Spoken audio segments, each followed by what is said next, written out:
Good evening. Welcome to CSIS. I'm Andrew Schwartz. I'm our Chief Communications Officer.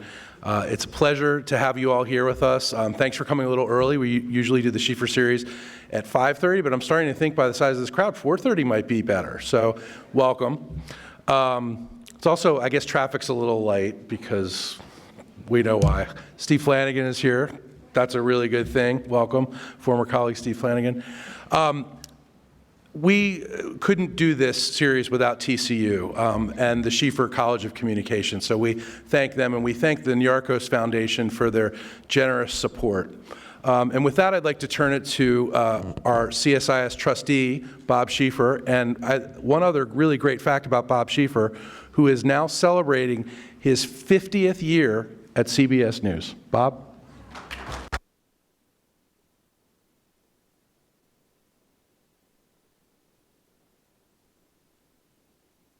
That I was a reporter for quite a while before I came to work at CBS News. That wasn't my first job out of college, but it's been a great journey.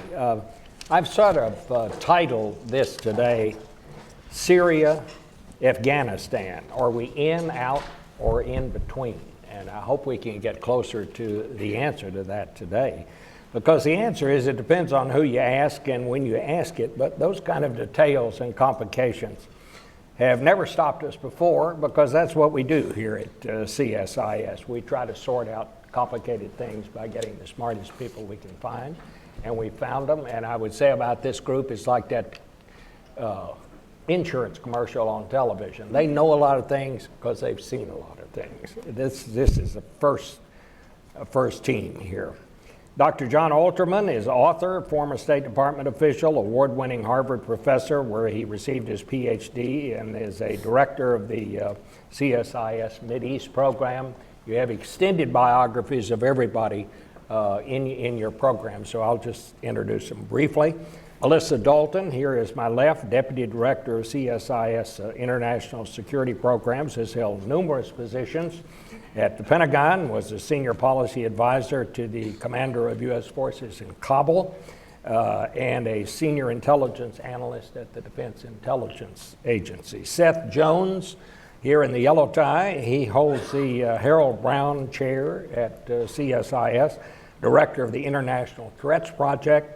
Prior to CSIS, he was at the RAND Corporation, is the author of many books, has served in key defense posts, and his PhD is from the University of Chicago. And finally, Nancy Youssef, our old friend and a good friend of CSIS. She is one of the national security correspondents now for the Wall Street Journal. She has won numerous awards for her work with the McClatchy and Knight Ridder newspapers, has served as various times as their Pentagon correspondent and bureau chief in both Baghdad and in Cairo. So with that, let's try to untangle what's going on right now in Syria. And John, let me just start with you. Give us the latest news, because everything changes in every news cycle. Something new happens and something else is taken away. What is the situation right now in Syria? Are we in? Are we out? Are we in the process of leaving? Just how would you sum up the latest news about Syria? We are in the process of getting out. We are working out the precise modalities of it. What I find disturbing, to be honest, is the way we're getting out means we have almost no control, or much less control than we would otherwise have, over what we leave behind.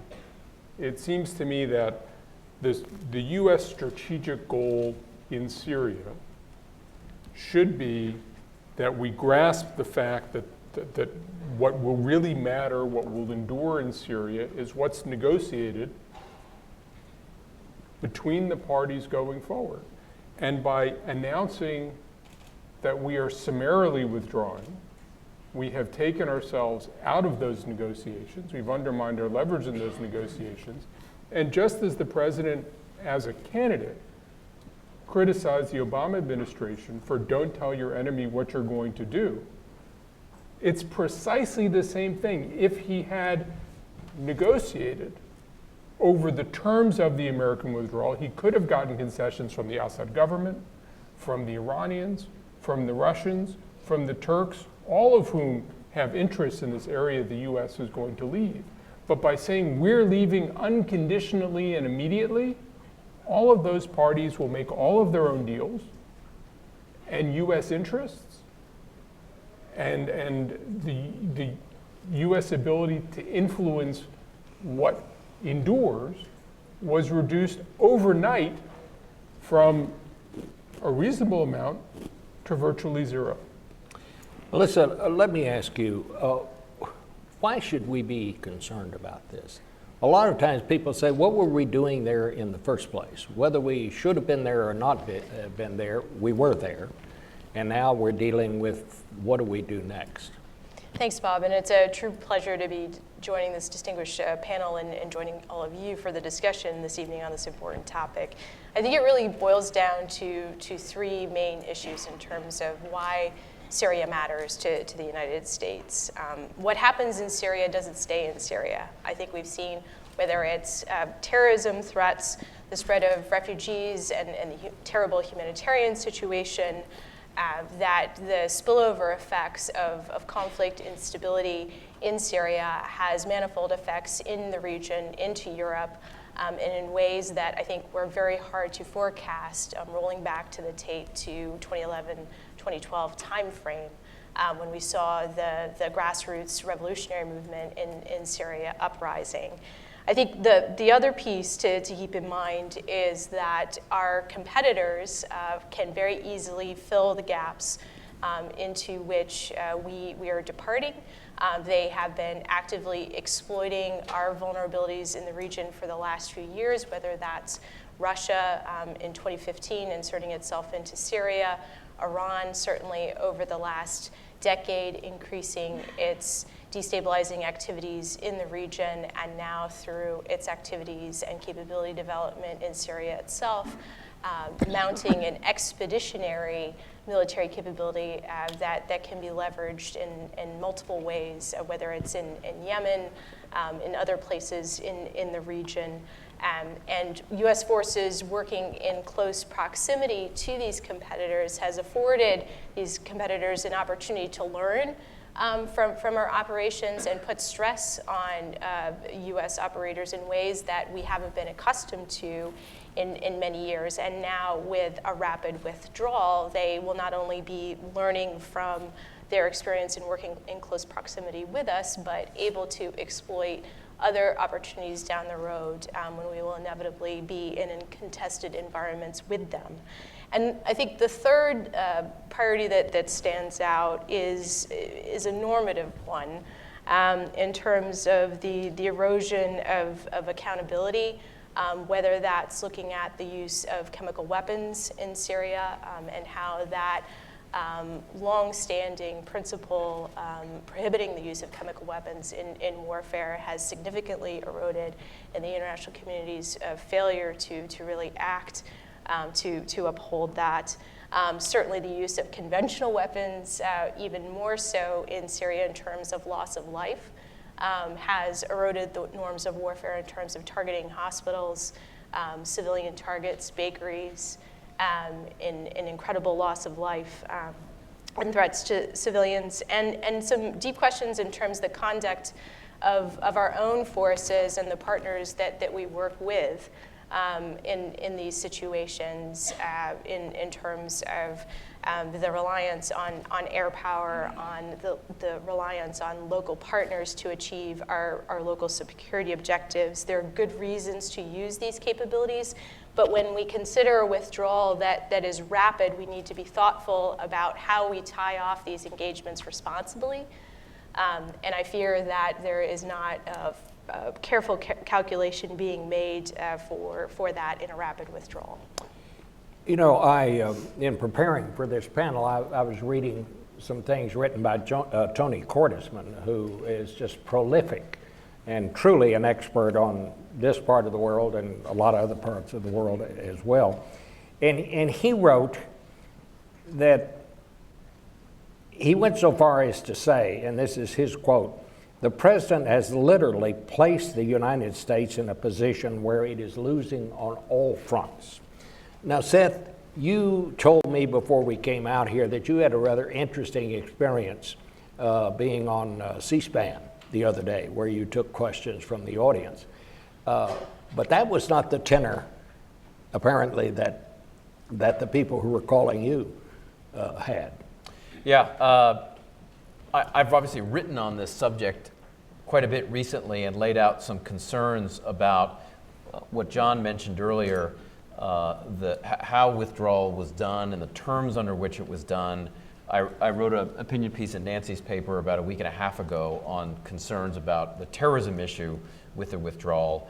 But one of the things that struck me in the C-SPAN session, and it's one of the call-in shows, it was a morning hour where I had a discussion for the first 15 or 20 minutes, and then the rest of the series was taking calls from Republicans, Democrats, and then independents. Now, it's probably not entirely a random sampling, but every person that called in was Republican, Democrat, Independent, was supportive of withdrawal from Syria. And wondered categorically why we were there, what our strategic interests were, and why we couldn't spend the money that we were using in Syria, and not just Syria, but Afghanistan, at home, overseas, instead of overseas. So, I mean, in that case, pretty clear domestic support for withdrawing U.S. forces from Syria and at least downsizing in Afghanistan. Nancy, what do you think the impact of this is going to be for the rest of that region? Well, I'll start with Syria because, as you know, there are more than 2,000 troops there, and the U.S. isn't talking about bringing those troops home. They're talking about placing them in places like Iraq and Kuwait and the neighboring countries and essentially having them parachute in as needed. So from a military perspective, one of the things you hear at the Pentagon is that brings with it its own risks. When you're parachuting in and not there all the time, and you're depending on local partners who, in this case the Kurds, who we would feel abandoned, that increases the risk to the troops, and it reduces your understanding and ability to sort of shape events. Broadly, I think what you're starting to hear is talk about growing influence for Russia, for Iran, in the absence of a U.S. presence there. Russia obviously has always had influence in Syria given its relationship, and it has a base there. And of course, Iran has done the same thing. You hear a lot of talk about a land bridge from Iran through the Middle East that'll be facilitated by the U.S. withdrawal. Now, the counter to that argument is that because they've had a long-standing influence there, maybe the U.S. presence doesn't affect it as much, right? Because do they really need a land bridge if you're Iran to have influence in the region or in Syria? Arguably, they do already, and had that even before the U.S. was there, and likewise with Russia. The most immediate thing I think you're seeing right now is a region operating where the U.S. isn't the dominant influencing force. And I think we saw this most recently with the strikes that was launched between Israel and Iranian forces in Syria, where you had Russia sort of making their case, and Iran sort of asserting its influence, and Israel defending itself, and there, you could feel the absence of U.S. influence there. So when we think broadly in terms of the effect on the region, I think ultimately it's one where the U.S. isn't the leading negotiator in all this, and that you all go from sort of a unipolar managed Middle East to a multipolar one. Why? And whoever knows the answer to this question, just speak up, don't wait to be called on. Why did the president do this? Does anybody have any inside information? Does anybody have thought? What do you, John? So my understanding is that the president has been very clear that he wanted to do this, and people in his government were kind of ignoring him and weren't carrying out his actions. And you had the National Security Advisor announcing in September that we were going to stay in Syria as long as Iran had troops outside of Iran, which is a pretty bold statement, which apparently never represented the president's views. And I think the president became very frustrated that his government was not following his direction, and he said, I'm just going to do it. And to me, it highlights a problem, which is the US government is set up to consider different options and consider different perspectives and push things up through a bureaucracy to present a set of options, which are then discussed in front of the president, and the president makes a decision. And to me, the way the Syria announcement was made, it suggests that entire system is broken. It validates the concerns I've heard that the system is broken, that the president doesn't get considered decisions, he doesn't consider various options, his government doesn't follow his directions, and the way it works is the president either issues a tweet or makes a statement, and people react to that, but if he's not doing it, they're not reacting. And to me, that creates a whole set of challenges, most importantly for American allies. Because if you want to help the United States, it becomes very hard to figure out where the United States is going and what's considered helpful. Yeah. Bob, I got to add two things to this. One is, the Trump administration now has 2 years under its belt from January 2017 now to January 2019. And I think it's worth asking, with 2 years gone by, what's sort of the Trump doctrine for foreign policy? And what it is increasingly looking like is a foreign policy that looks a lot like not isolationism, because I wouldn't call it isolationist, but it's much more one of what you might call restraint. And that is a foreign policy that minimizes the use of military forces in some areas, and for him, the Middle East and I think South Asia are areas where he does not see a strategic interest, at least at this point. China represents a slightly different situation, where I think the president, and you can see it both with the trade wars and the way he speaks about China, is an area where he sees some competition. And so I think in that sense, we see a deployment of military forces into the Asia-Pacific region. Iran is sort of interesting. The U.S. has pulled out of the nuclear deal.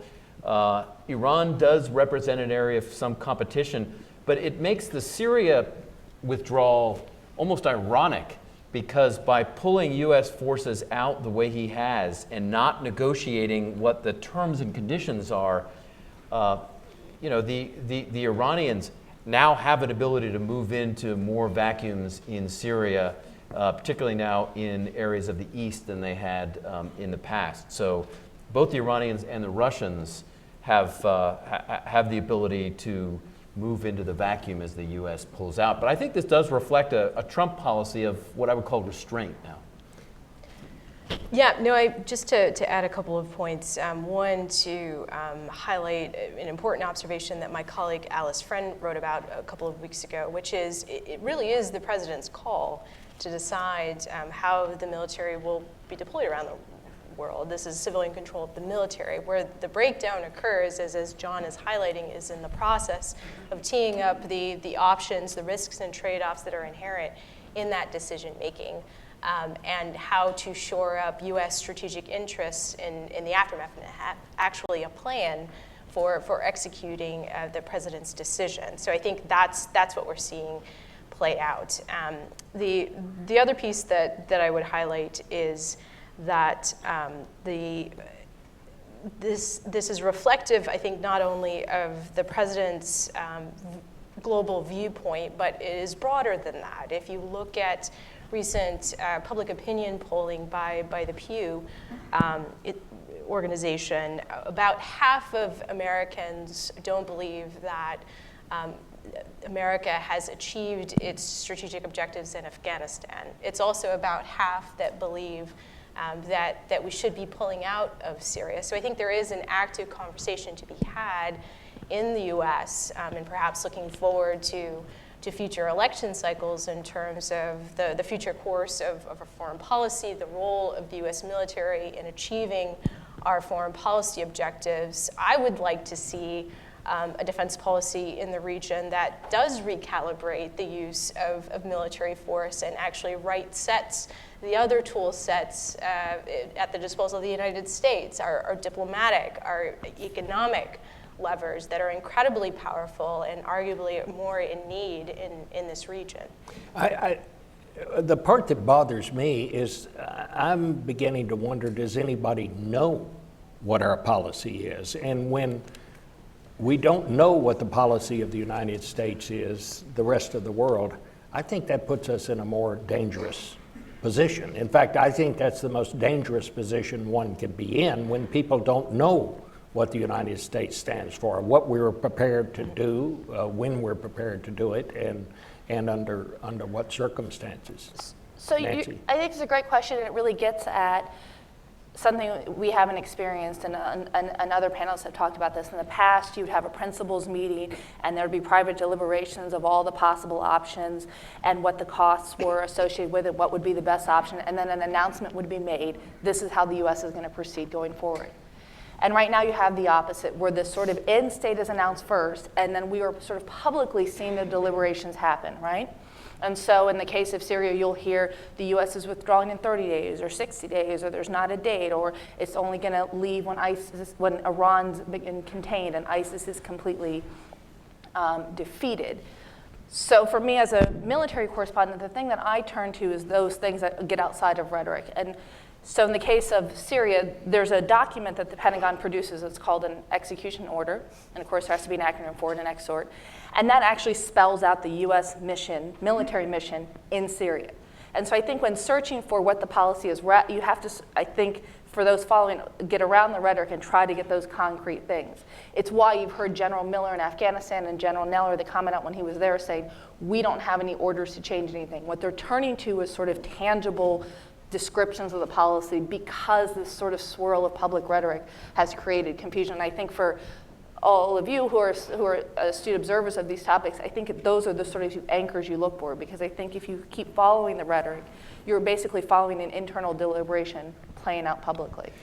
Go ahead. I was just going to say, the other area where the rhetoric has, I think, been problematic is statements by some policymakers, including this week, that that one of the rationales for withdrawing forces from Syria is that the Islamic State has been defeated, or even that the caliphate has been defeated. And I think one has to look very carefully at the evidence that we have. We put out a report here at CSIS back in November and found that the largest numbers of both Salafi jihadist groups, includes the Islamic State, and the largest number of fighters anywhere in the world is still in Syria right now. That the Islamic State has not been defeated. They continue to conduct attacks, as we recently saw in Manbij. And by the way, on the western part of Syria, in the Idlib area, we have the largest concentration of al-Qaeda-linked fighters anywhere in the globe right now, operating under the group Hayat Tahrir al-Sham. So it is disingenuous to argue that a reason we should leave is because we have defeated the Islamic State, when the reality on the ground, I think anybody who's looked at the terrorism picture in Syria would say that while ISIS has lost virtually all the territory it once controlled, it still has large numbers of operatives involved in guerrilla attacks, clandestine operations, and is in the process of attempting to recreate it. So I think the facts are important rather than just the rhetoric here. Do you agree with that, Melissa? Yes, I would agree with that assessment, and I think it's equally important to think about the need to sustain capabilities in the region, if not in Syria, then in the perimeter countries, as Nancy was describing, to address those challenges with our partners. But then also, what is the other side of the equation? How do we get ourselves out of this cycle of perpetually fighting counterterrorism operations for decades? It's the stabilization piece. It's those other tools of statecraft that empower local partners to establish local governance on their own terms and in ways that can connect to a broader political process. And that's the areas that we are continuing to fail to invest in, that we really need to up our game. You know, I thought it was interesting, and you saw it again when Mattis left, and I don't say this to promote my own interview, but when I interviewed Rex Tillerson, and I asked him two just, very open questions. How would you describe Donald Trump was the first one, and the other one was, when did your relationship go off the rails? And when I asked him about that, he said, I think I'm paraphrasing what he said, but he said, I think basically he just got tired of me telling him he couldn't do things. Said he would propose things, and I would say, if you want me to go up on the Hill and advocate for that and so forth, I can do that, but Mr. President, you can't do that, that's illegal. And he said, I think he just got tired of me being the one who kept telling him that. And when I had asked him in the beginning, how would he describe the president, he said, well, he doesn't read, he's uninformed, he will not take a briefing, and he's not very interested in much more in what people have to say to him, which I thought was pretty astonishing. But then, a couple of weeks after that, the Syria thing happens and Mattis leaves. And if you look at what his letter said, it basically said the same thing. And now you've got the chief of staff who's gone. And if you go back and look at some of the things he said and what they're now quoting him, sources who know him are saying, it sounds like it all comes down to that. He does not like to be challenged. And when he makes up his mind, that's the way he sees it, and he's not going to be dissuaded from it. But I don't know why. Maybe it just because no one ever quotes him. But when all of this happens, I keep going back to Martin Van Buren. I mean, you don't hear many people quote Martin Van Buren. Kinderhook. Who the fact was, he was Andrew Jackson's vice president, and he was a master politician. But he said at one point that government should not be operated based on the excitement of the moment, but on sound and sober second thought.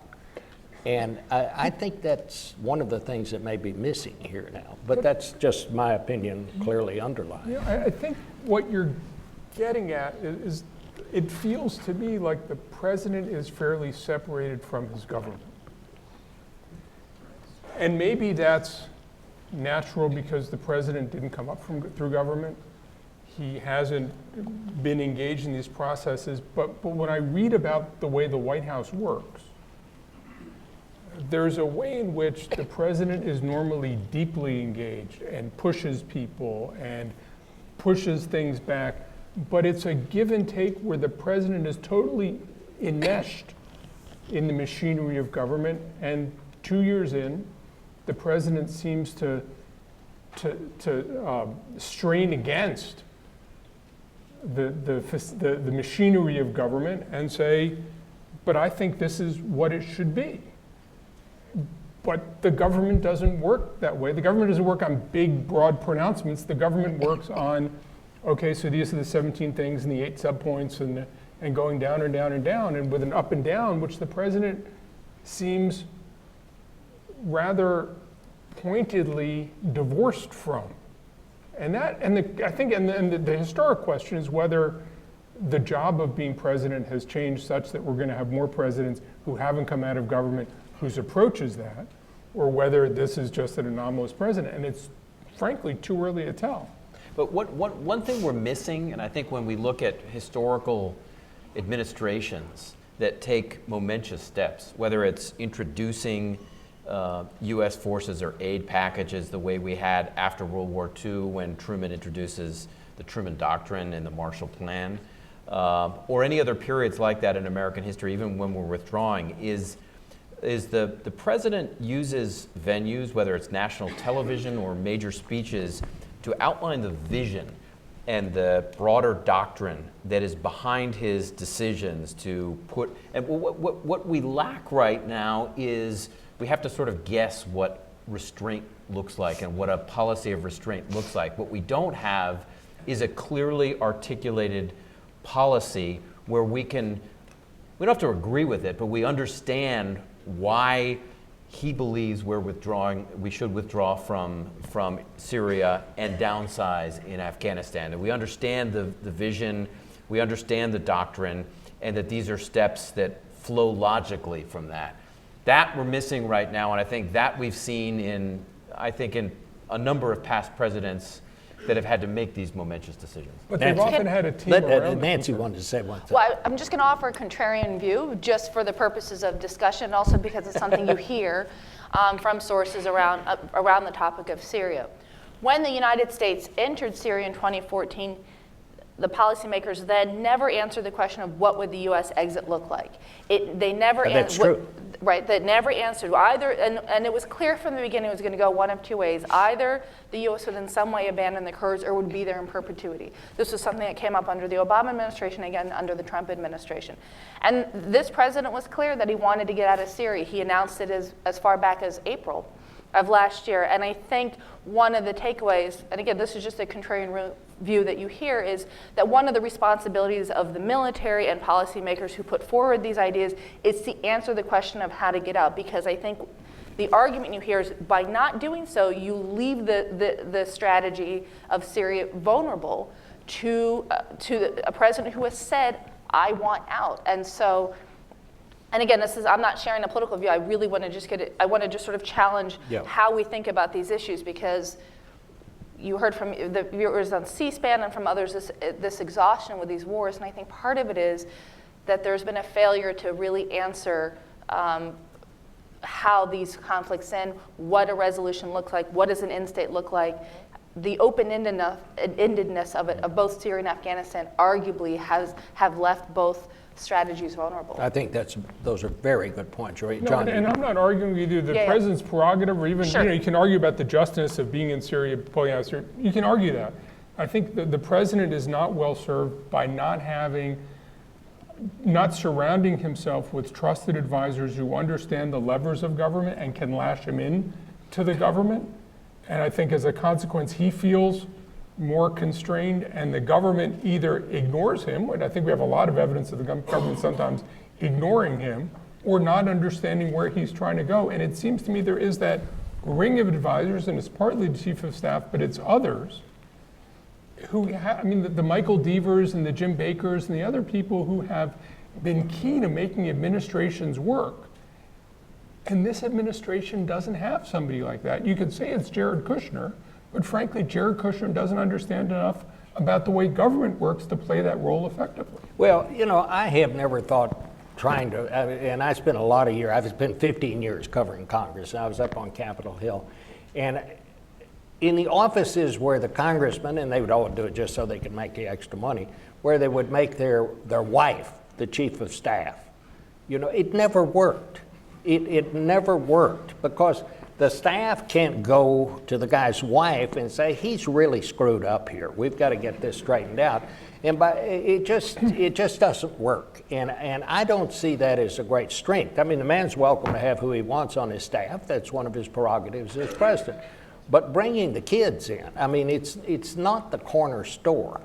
It's a little different than that. I mean, I always, one of the questions I always ask people is, you hear so many people who say down in Texas where I come from, they pronounce it a business, not a business, but they say, if they'd run the government like a business, everything would be fine. Well, it's not a business, and it won't be fine. And others have tried that, and it never quite works out. But I think we ought to, before we go to questions from the audience, ought to talk a little bit more about Afghanistan. Melissa, how is Afghanistan different from Syria, or is it?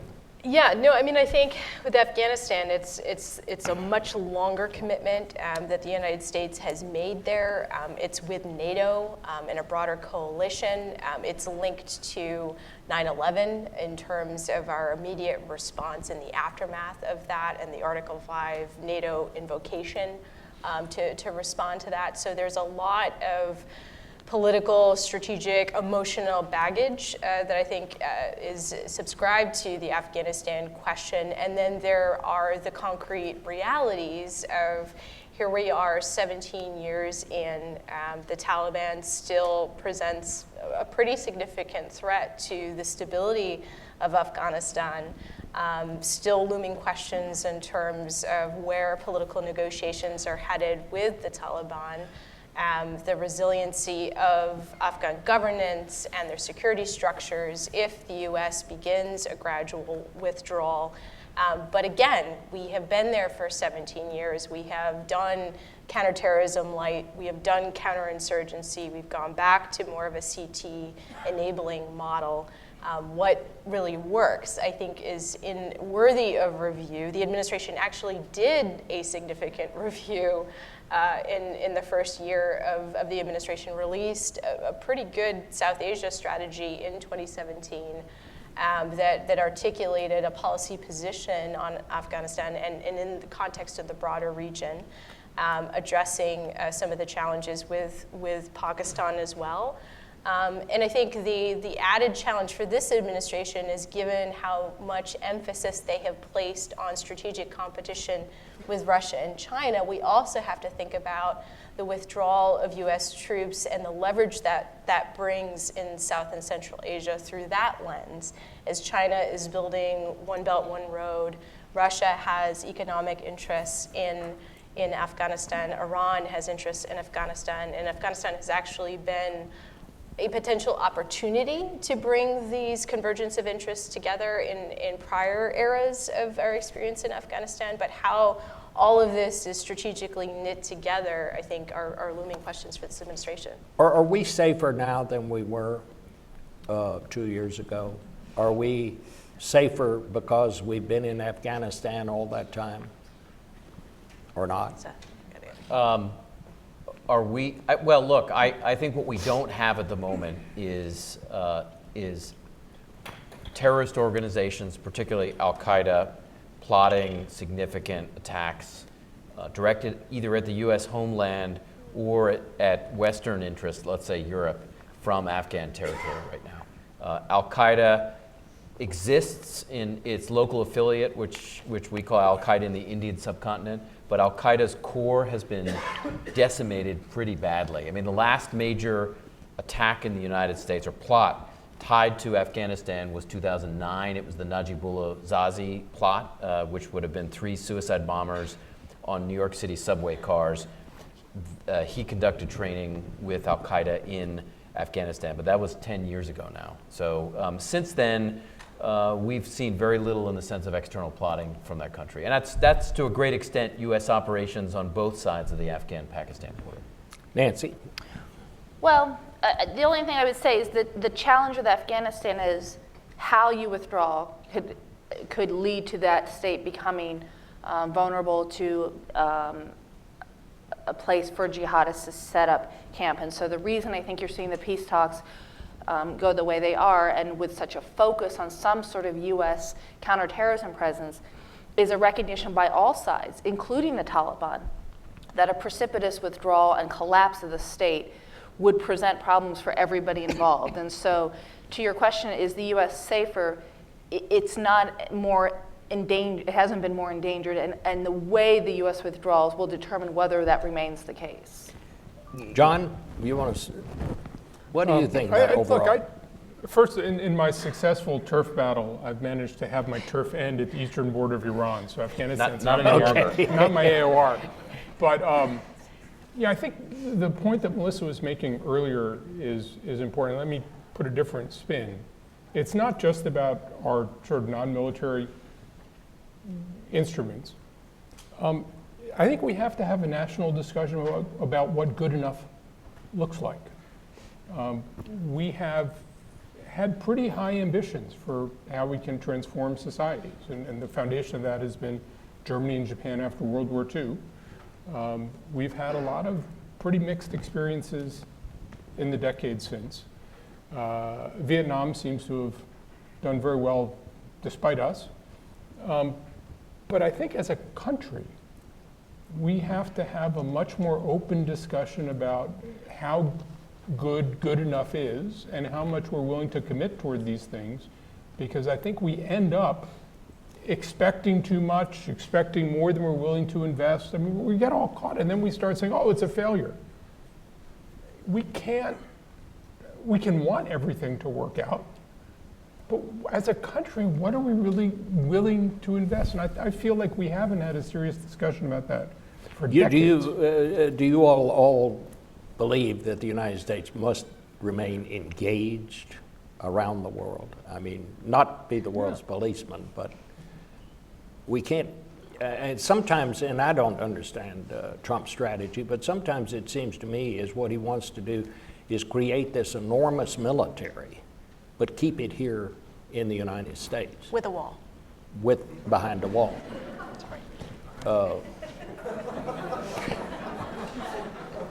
Look,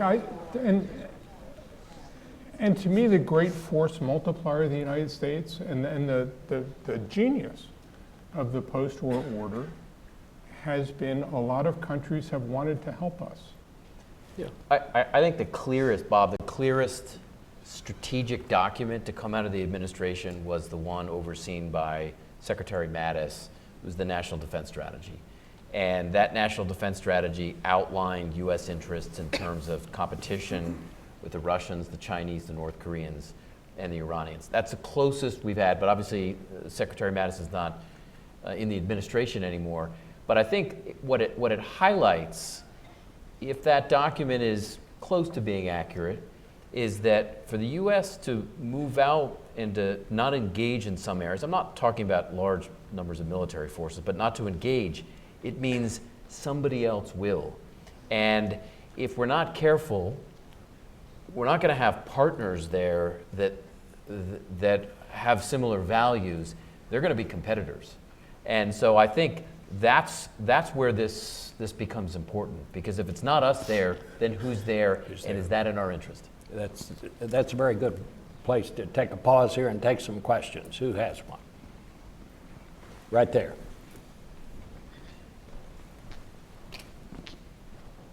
You right here, behind the white hat. I think somebody. Yeah, here we go.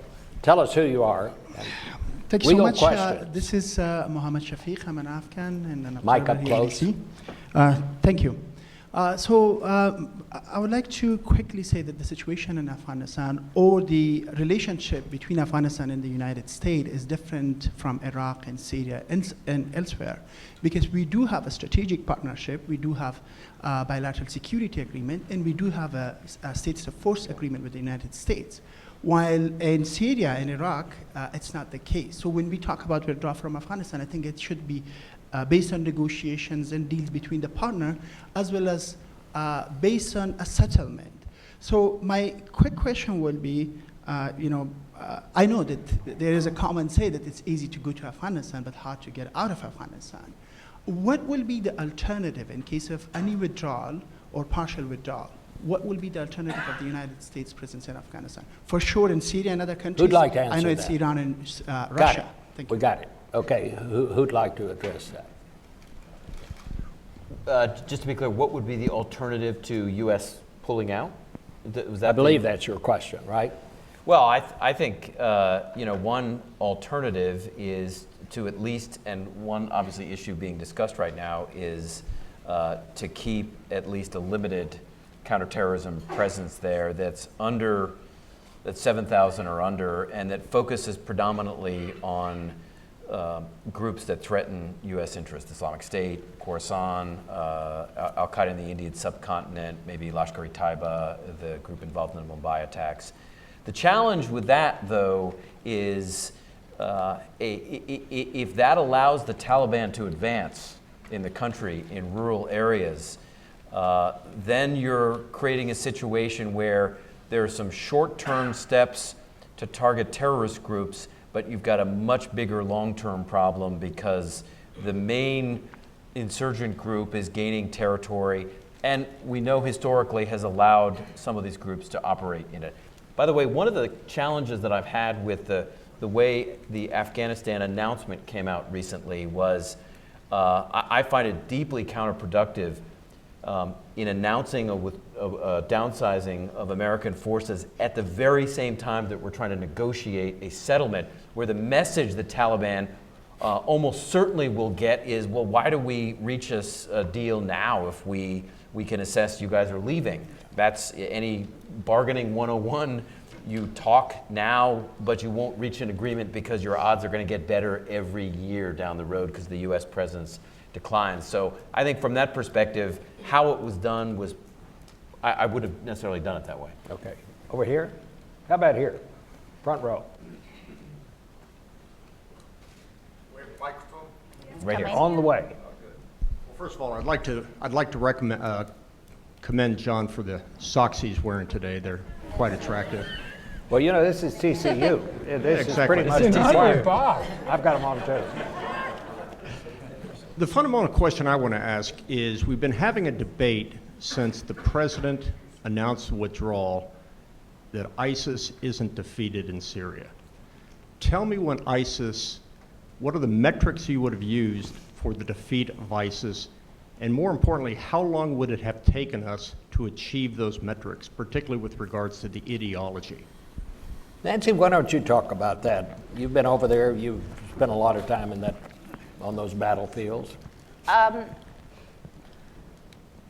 So, you know, those metrics weren't spelled out explicitly when the U.S. intervened. It was at most to defeat the physical caliphate, that state where they had their own land, taxes, government, and everything else.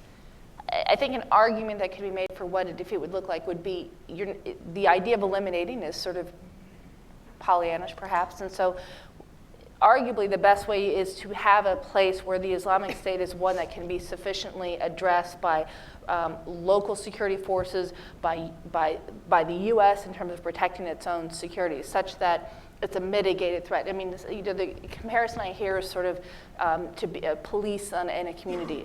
A police department doesn't get rid of crime, but an effective police department finds a way to be able to manage the threat to its community. And I think it's an interesting analogy that is applicable when you think about the ISIS threat. So that would be one I would offer.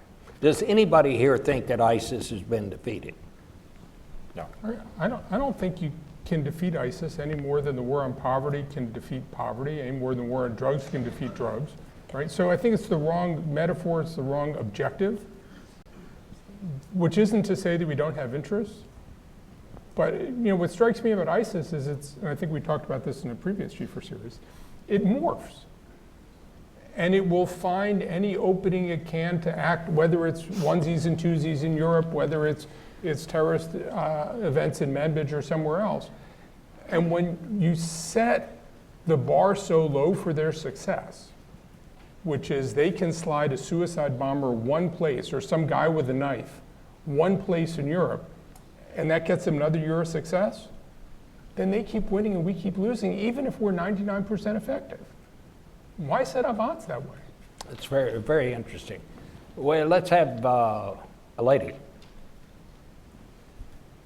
a woman. There's one. There's a woman in the back. There's one right here. There's one Where in the are back, we? too. And then this one. Okay, right here. Hi, my question is, I tend to agree with the unpopular opinion that with the withdrawal from Syria, I don't think our job is to do the safekeeping for Syria. And then for Afghanistan, we've been there for 17 years. But the speaker in the middle, sir, he had a question that if the space is not occupied by United States, then who will move in? So my question to the panel is, so what do you think of Russia getting possibly regional supremacy in the area? And what will be the role of the United States? And do I understand your question? The recent events, have they benefited Russia? Is that basically what you're asking? I think my point is there is some logic in terms of saving resources for the United States, but I think I want to pursue his question that, okay, so if U.S. withdraw from those regions, from those areas, somebody more than likely will go in. And from what I see, Russia has a very good stronghold in that region. Okay, And I want to ask the opinions of I understand. the panel. Have at it, panel. Who wants to answer that? Okay, I guess I'll start since it was my question. It's probably slightly less of an issue in Afghanistan and more right now in Syria. I think what we're seeing is a more active Russia in Syria. It's getting itself involved in the refugee return discussions. It's now got power projection capabilities that it didn't have before 2015. It's got access and more ships at Tartus. It's got more fighter jets and bombers in and around Latakia.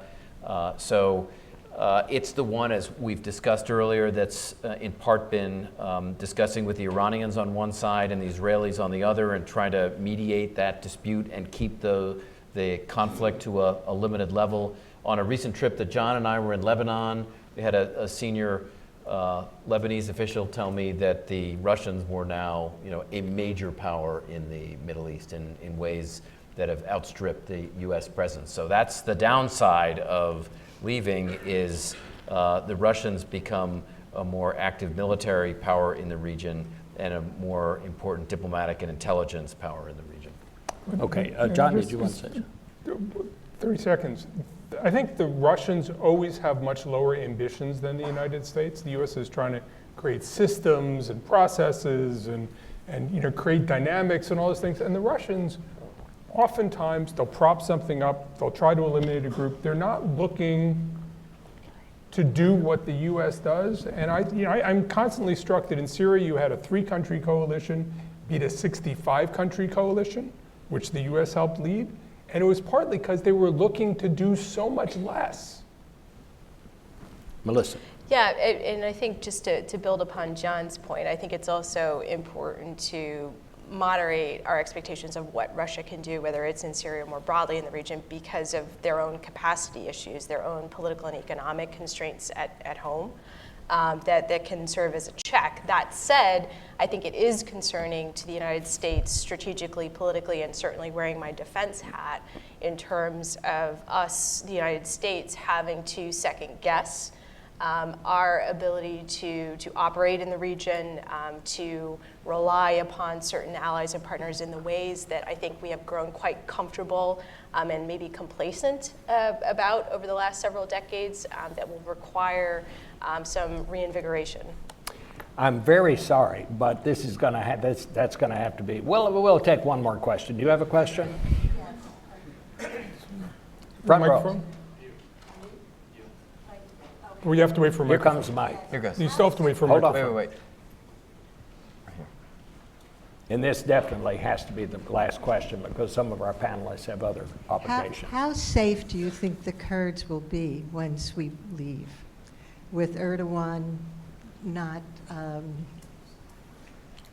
How much do you trust what Erdogan is saying? And I think that's a great question because the one thing we have that hasn't come up here. Who'd like to address that? Well, so the Kurds right now, I think will start trying to negotiate for their own security. They'll start talking with the Assad regime. The advantage that they have is for all the talk of the Turks moving into Syria and going all the way down to the Merv. Logistically, it would be very hard for them to move roughly 200 miles down and carry out the kinds of operations that they promised the U.S. that they could do. I mean, they've had problems getting over the border just logistically. And I think there has been a real effort to mitigate as much as it can, the United States has, the risk to the Kurds. It's why you're hearing that the United States will continue to do strikes if necessary.